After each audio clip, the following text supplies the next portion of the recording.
आज हम लोग क्लास 8 का फर्स्ट दिन का जो एग्जाम था इंग्लिश और जीके का, उसका सोल्यूशन जानेंगे। पहला का आंसर होगा, पहला में क्वेश्चन था कि वे में डब्ल्यू और वाई के बारे में बताना था, तो डब्ल्यू व्यंजन तथा वाई स्वर है। दूसरा क्वेश्चन था कि संज्ञा किसे कहते हैं, उसके भेदों का वर्णन कीजिए 5 नंबर के। तो दुनिया में सभी नाम को संज्ञा कहते हैं। बाबू आप लोग लैंग्वेज अपना लिखे होंगे, उससे कोई दिक्कत नहीं, बस हम आपको सोल्यूशन बता रहे हैं और दूसरा चीज की तरीका भी आपको बता रहे हैं ताकि आप लोग मतलब इस तरीका से लिख पाए। तो संज्ञा के 5 भेद, तो 5 के नाम लिख दिए हैं। अब व्यक्तिवाचक संज्ञा, जातिवाचक संज्ञा, समूहवाचक संज्ञा, द्रववाचक संज्ञा, भाववाचक संज्ञा, और सबका डिफिनेशन लिख दिए। डिफिनेशन में भी आप लोग लैंग्वेज चेंज हो सकता है, इस बात से कोई दिक्कत नहीं है। व्यक्तिवाचक संज्ञा में खास वाली बात जरूर आनी चाहिए, जैसे सोहन, टोमी, पटना, सूरी, सब व्यक्तिवाचक संज्ञा के अंतर्गत आते हैं। और जातिवाचक संज्ञा में पूरी जाति का बोध करता हो, इतना बात आपको लिखावट होना चाहिए। बाकी इधर आप चेंजिंग लैंग्वेज हो सकता है, जैसे boy, cow, dog, city, day, Hindi में लिखे उदाहरण चाहिए, इंग्लिश में लिखे, उससे कोई फर्क नहीं पड़ता। अब हम लोग चलते तीसरा संज्ञा के भेद में।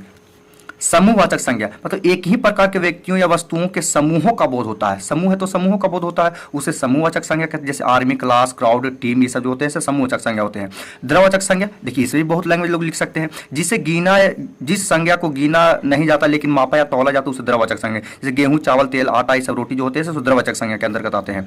भाववाचक संज्ञा जिससे अनुभव किया जाता है, आप देख नहीं सकते ना छू सकते हैं, लेकिन अनुभव किया जा सकता है, उसी को भाववाचक संज्ञा कहते हैं। जैसे मृत्यु, मिठास, बचपन, तितास, जवानी, बुढ़ापा, ये सब क्या होता है, भाववाचक संज्ञा आता है। उसके बाद थर्ड नंबर क्वेश्चन में आते हैं कि क्वेश्चन था उसमें सर्वनाम और विशेषण छाटना था। तो तीसरा के ए जो क्वेश्चन था उसमें माई होगा सर्वनाम और गुड होगा विशेषण, और बी में होगा सर्वनाम जो होगा से आई होगा और विशेषण होगा रेड। चौथा में क्या था, हिंदी अरेंज करना था, सही क्रम में सजाना था। तब चौथा के ए का आंसर होगा दिस इज माइन, बी का होगा हु आर यू, और सी का होगा my father was a farmer. Okay, हम लोग नेक्स्ट की ओर चलते हैं।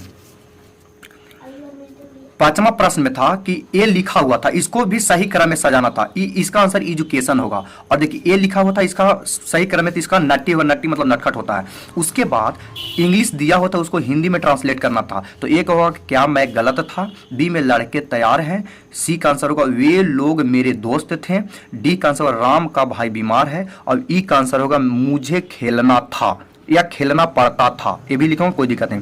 और सातवां में हिंदी को इंग्लिश में ट्रांसलेट करना था, तो I have not a pen, ये का आंसर होगा। बी का होगा वेयर वर यू, ओके। और सी का आंसर होगा why are these boys sad, D का आंसर होगा that tree was mine, E का आंसर होगा आर यू टू कम।